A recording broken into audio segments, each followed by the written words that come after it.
दोस्तों नमस्कार। Exam instructor Girdhar YouTube channel पर आपका स्वागत है। तो दोस्तों आज का वीडियो है बाल मनोविज्ञान का भाग 3 और ये डिस्कस कर रहे हैं कि टेट में क्या आता है, सुपर टेट में क्या आएगा, हम कैसे अध्यापक बनेंगे। अगर आपका लक्ष्य है अध्यापक बनना तो हमारा चैनल आपके लिए बहुत ही लाभदायक है, बहुत ही फ़ायदेमंद हमारा चैनल है। एग्ज़ाम इंस्ट्रक्टर गिरधर को आप सब्सक्राइब कर सकते हैं। इसमें समय समय पर आपको परीक्षा से संबंधित जानकारी, कौन सा एग्ज़ाम होना है, क्या तैयारी है, क्या सिलेबस है, कैसे पढ़ना है, इस सारी जानकारी आपको लिख लिख के नोट्स बना के हम देते हैं। और 5000 प्रश्नों की हम सीरीज चल रही है, उसमें भी आप जुड़ सकते हैं, प्ले लिस्ट में पड़ी है। अभी हम टॉपिक बाय टॉपिक एक एक छोटे छोटे टॉपिक को रिवाइज़ करा रहे हैं। आप लोग लिख सकते हैं, उन्हें लिख के अपने नोट्स को रिवाइज कर सकते हैं। तो इससे क्या है, छोटी छोटी थोड़ा थोड़ा समय आप अपने लिए दें, अपनी पढ़ाई के लिए दें, तो एक दिन ज़रूर आप सफल होंगे, ऐसा हमारा मानना है।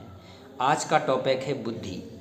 तो बुद्धि क्या है, बुद्धि के बारे में प्रश्न आते हैं एग्ज़ाम में, बुद्धि के बारे में प्रश्न पूछे जाते हैं। तो आप पेन उठा लें, कॉपी उठा लें, एक एक करके हम समझाएंगे, लिखवाएंगे, आप लोग लिखते जाएंगे तो आपको ज़्यादा समझ में आएगी। बुद्ध पहले परिभाषाएं लिख दो। परिभाषा पूछी जाती है, किसकी परिभाषा है? तो बुद्धि सीखने की योग्यता है। बुद्धि सीखने की योग्यता है, ये किसकी परिभाषा है? बकिंघम।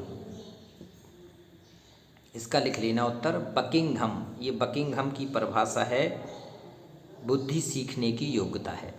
अगर पेपर में आ जाए कि बुद्धि सीखने की योग्यता है, ये किसने कहा है, तो आपको इसका उत्तर लगाना पड़ेगा बकिंघम। बकिंघम। दूसरा, अमूर्त चिंतन की क्षमता बुद्धि है। अमूर्त चिंतन की क्षमता बुद्धि है, ये किसने दी थी? अमूर्त चिंतन की क्षमता बुद्धि है, ये टर्मैन की है। ये टर्मैन विद्वान हुए हैं, उन्होंने कहा था कि अमूर्त चिंतन की क्षमता क्या है? बुद्धि है। ये दो हो गए। तो ऐसे धीरे धीरे से आपको लिखते जाना है और लिख लिख के आपने पूरा ज्ञान बढ़ाना है आपको, कि अगर आपका कोई भी बुद्धि से संबंधित प्रश्न आए तो आप इसको हल कर लेंगे। बुद्धि के थॉर्नडाइक ने कितने प्रकार दिए हैं? बुद्धि के थॉर्नडाइक ने 3 प्रकार दिए हैं। कितने? 3 प्रकार के। ऐसे पूछा चल सकता है, या इसको ऐसे भी पूछ सकते हैं, बुद्धि के 3 प्रकार कौन कौन से? अमूर्त, सामाजिक और यांत्रिक बुद्धि किसने बताई है? अमूर्त बुद्धि, सामाजिक बुद्धि, यांत्रिक बुद्धि, ये 3 प्रकार की बुद्धि किसने बताई है? तो इसका उत्तर है थॉर्नडाइक। थॉर्नडाइक ने बताई है बुद्धि की ये अमूर्त बुद्धि, सामाजिक बुद्धि और यांत्रिक बुद्धि। अब गलत नहीं होगा आपका। अगला प्रश्न देखते हैं। अब इसके सिद्धांत की बात करते हैं। इनमें से कोई एक सिद्धांत आता है, जैसे बुद्धि का एक कारक सिद्धांत किसने दिया है? बुद्धि का एक कारक सिद्धांत दिया है, 3 विद्वान हो गए हैं, बिने, स्टर्न और टर्मैन। कौन कौन? एक थे बिने, स्टर्न और टर्मैन। इन तीनों ने दिया है कि बुद्धि एक कारक सिद्धांत है। बुद्धि का सिद्धांत कैसा है? एक कारक। तो अगर पूछा जाए कि बिने, स्टर्न और टर्मैन ने बुद्धि का सिद्धांत में कितने कारक बताए, तो एक कारक। अगला प्रश्न, बुद्धि का द्वितत्व या द्विकारक सिद्धांत किसने दिया है? ये एग्ज़ाम में ज़्यादा पूछा जाता है कि बुद्धि का द्विकारक सिद्धांत किसने दिया है? ये दिया था स्पीयरमैन। किसने दिया है? ये स्पीयरमैन। इसके इन्होंने बताए थे कि बुद्धि के 2 तत्व होते हैं या 2 कारक होते हैं। बुद्धि का बहुतत्व या बहुतत्व सिद्धांत या इसको आणविक सिद्धांत किसने दिया? नेक्स्ट, बुद्धि का बहुतत्व या आणविक सिद्धांत दिया थॉर्नडाइक ने। बुद्धि के प्रकार बताए थे 3, और बुद्धि का बहुतत्व सिद्धांत या आणविक सिद्धांत ये किसका है? थॉर्नडाइक का। तो ये भी आपका गलत नहीं होना चाहिए। एक और प्रश्न आता है, ये बार बार आता है, घुमा फिरा के क्वेश्चन पूछा जाता है बुद्धि का। कि बुद्धि की संरचना सिद्धांत किसने दिया। बुद्धि की संरचना सिद्धांत दिया है गिलफोर्ड ने, जिनका पूरा नाम है जेपी गिलफोर्ड। इन्होंने 120 कारक बताए थे, 120 कारक बताए थे इन्होंने बुद्धि की संरचना के, जेपी गिलफोर्ड ने। तो इनका मानना था कि 120 कारक हैं जो हमारी बुद्धि को संचालित करते हैं। विभिन्न प्रकार की स्थिति में ये कारक तैयार होते हैं। अगला देखते हैं, तरल ठोस बुद्धि सिद्धांत किसने दिया। तरल ठोस बुद्धि सिद्धांत। देखो धीरे से हम इसलिए बोल रहे हैं कि आप लोग लिख सकें, लिखेंगे तो आप किसी समय भी इसको रिवाइज करेंगे तो आपको बुद्धि के जो प्रश्न आते हैं, हम सारे महत्वपूर्ण ही प्रश्न बता रहे हैं, ज़्यादा थ्योरी में घुसने की ज़रूरत नहीं है, ज़्यादा डीप यहाँ हम रिसर्च नहीं करना है। हमें अपना काम निकालना है, अध्यापक बनना है, टेट निकालना है, सुपर टेट निकालना है, और भी हमें छोटे जैसे कि किसी को शिक्षा के क्षेत्र में टीजी वो देना है, पीजीटी, किसी को लेक्चरार का देना है, तो उन सब में ये लाभदायक होंगे।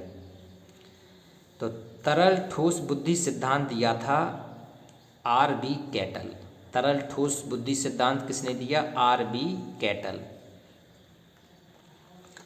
एक प्रश्न और आता है बार बार आता है, कौन सा?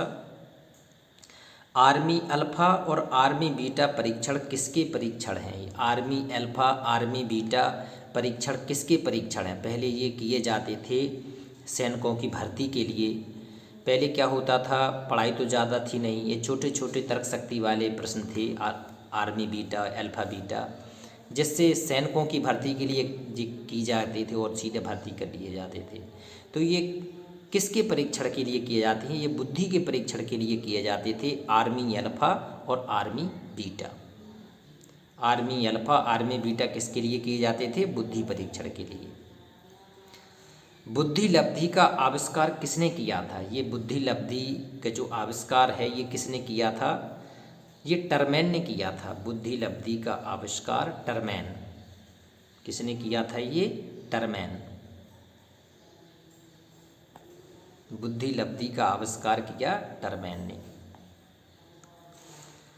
बुद्धि लब्धि का सूत्र क्या है? इसका फॉर्मूला क्या है? बुद्धि लब्धि को हम कैसे माप सकते हैं? इसका फॉर्मूला क्या है? एग्ज़ाम में आता है कि बुद्धि लब्धि कितनी होगी अगर मानसिक आयु और वास्तविक आयु दी है तो इसका एक सूत्र लिख लें बुद्धि लब्धि याद करने का। इसका सूत्र है मानसिक आयु बटे वास्तविक आयु गुणा 100। मानसिक आयु ऊपर बटे नीचे वास्तविक आयु और गुणा 100। मानसिक आयु बटे वास्तविक आयु गुणा 100 लग गई।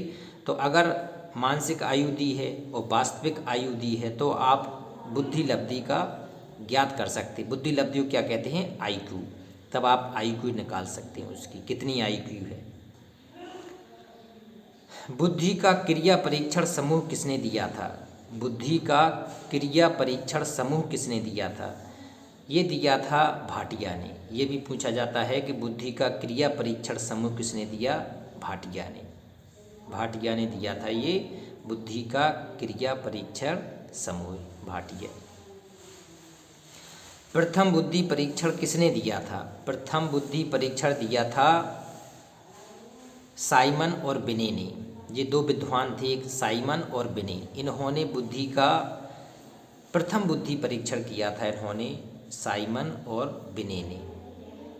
अब डिटेल में हम बाद में घुसेंगे, पहले हम उतने कंप्लीट करा दें आपके जो एग्ज़ाम में आपके आना है। तो आप लोग सुनते जाएं, लिखते जाएं, देखते जाएं, तो देखेंगे एक दिन आपके पास शब्दों का प्रश्नों का भंडार है और आपकी अच्छी तैयारी हो रही है। केवल नियमित वीडियो देखें, आप चैनल को सब्सक्राइब करके रखें। एक और प्रश्न देखो, चिंतन संज्ञानात्मक पक्ष में एक मानसिक क्रिया है। प्रश्न है, चिंतन संज्ञानात्मक पक्ष एक मानसिक क्रिया है। जो चिंतन का है, सोचते हैं हम लोग, वो संज्ञानात्मक पक्ष एक मानसिक क्रिया है। किसने कहा था?